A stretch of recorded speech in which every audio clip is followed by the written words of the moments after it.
South Africa has had enough. The government has taken a stand against what it sees as bullying from the United States. All American businesses suspended, mineral exports to the US halted.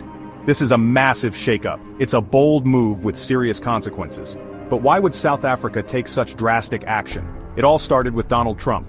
He decided to cut off aid to South Africa. His reason?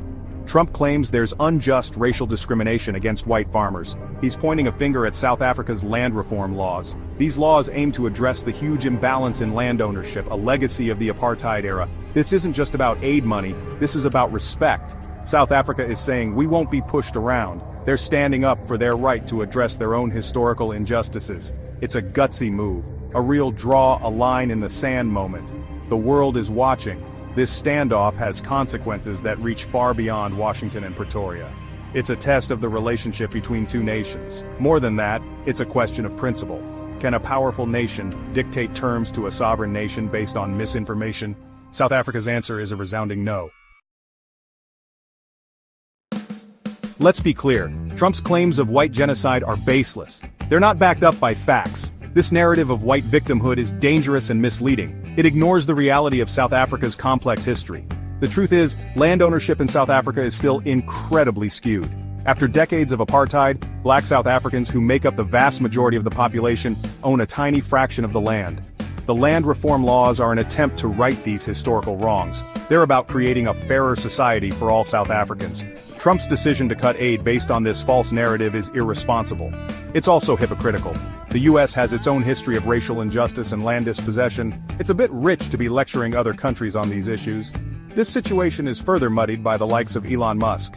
He's jumped on the bandwagon, calling the land reforms racist. It's worth noting that Musk has his own business interests in South Africa. His company, Starlink, has faced regulatory hurdles there. Coincidence? Maybe. But it does make you wonder.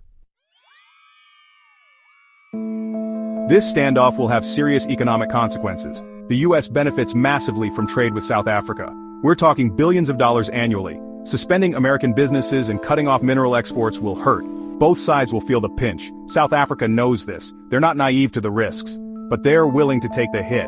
They're putting their money where their mouth is. They're showing the world they're serious about defending their sovereignty. The US, on the other hand, seems to be underestimating South Africa's resolve. They're acting like they hold all the cards.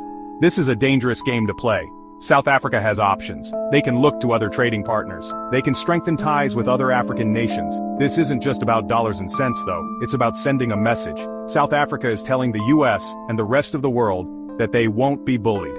They're willing to stand up for their principles even if it comes at a cost. South Africa's actions are a wake-up call. They're a reminder that the world is changing. Gone are the days when powerful nations could dictate terms to others without consequence. This is about more than just land. It's about dignity, it's about respect, it's about a nation's right to chart its own course. South Africa is standing up for what it believes in, even in the face of pressure from a global superpower. This is a bold move, a risky move, but it's also a necessary move. Because sometimes you have to take a stand. You have to say, enough is enough. You have to fight for what you believe in, even when it's hard. South Africa is showing the world what it means to be truly free. They're showing what it means to be a sovereign nation. They're reminding us all that the fight for justice is never over.